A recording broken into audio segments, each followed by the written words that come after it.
All right, the Department of Justice serving subpoenas to Minnesota officials, including Governor Tim Walz and Minneapolis Mayor Jacob Frey. The subpoenas are part of a federal investigation into whether those officials impeded law enforcement during ICE operations in the state. Whether it's a public official, whether it's a law enforcement officer, no one is above the law in this state or in this country. And people will be held accountable. This state is a mess right now. We've seen the chaos, and it's constant. And our men and women in law enforcement deserve to be safe. And that's what we're going to do in Minnesota. South Carolina Congressman William Timmons, who sits on the Oversight Committee, joins me now.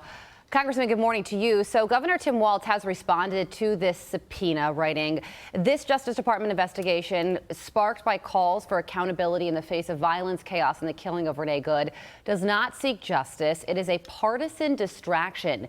Do you believe that to be the case, that this investigation is a partisan distraction?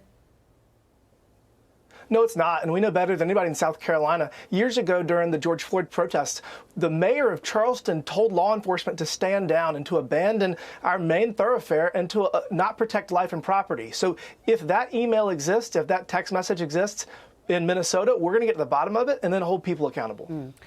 Meanwhile, there is recent polling, Congressman, that shows that President Trump and the administration is underwater when it comes to these ICE operations and immigration overall. And yesterday, President Trump somewhat addressed that and blamed his own administration for the messaging on what they really are accomplishing. Listen to this.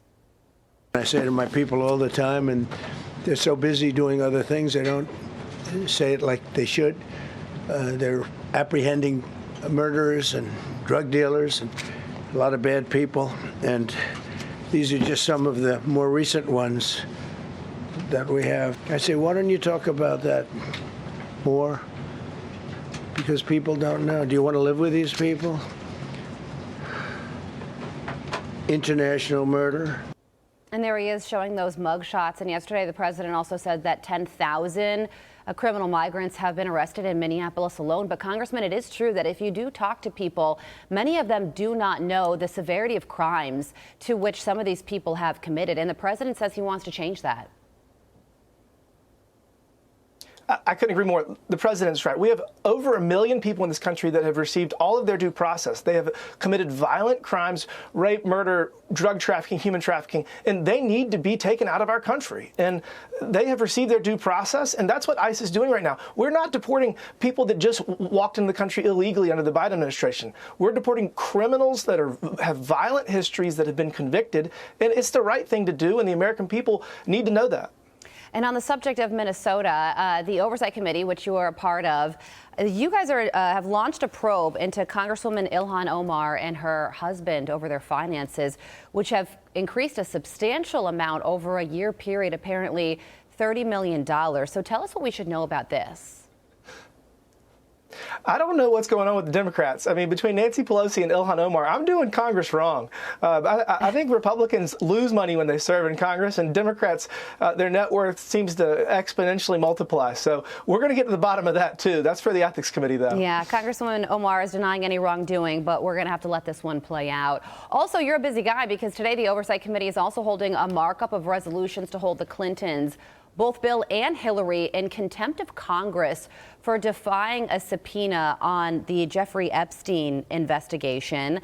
Tell us about this and where this one is going, because being held in contempt of Congress could hold some serious penalties. I mean, this one's wild. So during the Biden administration, the Democrats held Peter Navarro and Steve Bannon in contempt of Congress, put them in prison. And those were all partisan subpoenas. The funny thing about this one for Bill and Hillary Clinton is that it was a bipartisan. The Federal Law Enforcement Subcommittee on the Oversight Committee unanimously issued this subpoena. And so the fact that the Democrats are going to go and cry foul is crazy. So they have questions they need to answer. Bill Clinton's actions in office with Monica Lewinsky already show you that he has a history of these type of actions. And so he was on the Lolita Express 27 times. He had Jeffrey Epstein to the White House 17 times. Ghislaine Maxwell went to the Clintons' daughter's wedding. This is incredible that they think they do not have answers that they need to give the American people. The victims want answers, and the American people demand the transparency. This was a lawfully issued subpoena in a bipartisan fashion, and they're going to be held accountable. Well, the Clintons have beefed up their legal team in advance of the subpoena deadline, so it looks like this is shaping up to be a big old fight. South Carolina Congressman William Timmons, we thank you so much for joining us. I'm Steve Ducey. I'm Brian Kilmeade. And I'm Ainsley Earhart. And click here to subscribe to the Fox News YouTube page to catch our hottest interviews and most compelling analysis.